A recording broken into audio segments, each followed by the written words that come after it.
Each year in Michigan, the Department of Licensing and Regulatory Affairs conducts a safety inspection on every ride in the state. But as Fox 47's Rowan Belogan tells us, every rider can also do their part to stay safe.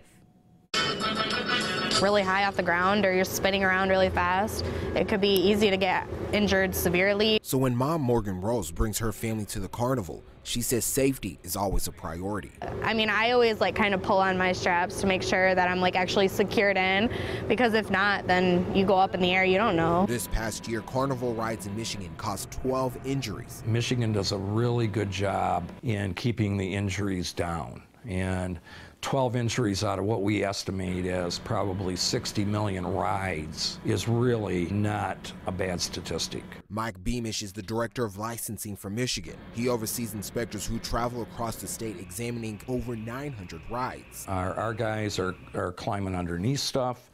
They're looking up at the motors. They're climbing up the top of different pieces of the equipment to make sure they're bolted together. He says it's his job to worry about all of the machines. When somebody's at a carnival, a festival, or a fair, that's the last thing anybody wants to have happen. Even with just 15 rides to check at Lanesburg's Springtime Festival, Joseph says inspectors can only do so much. The patrons, they may not even realize it, but something that they do, as simple as having loose clothing or long hair or even objects in their pockets, really could cause something, not to be so pretty. He says visitors can protect themselves by staying aware of their surroundings. There's a lot of signs, but they're there for a reason. You go down the road, you read the speed limit sign, you need to read all the signs.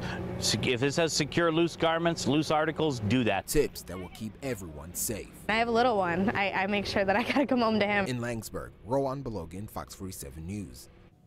Inspectors also say visitors should always double check their seatbelts, harnesses, and lap bars, even after they do so.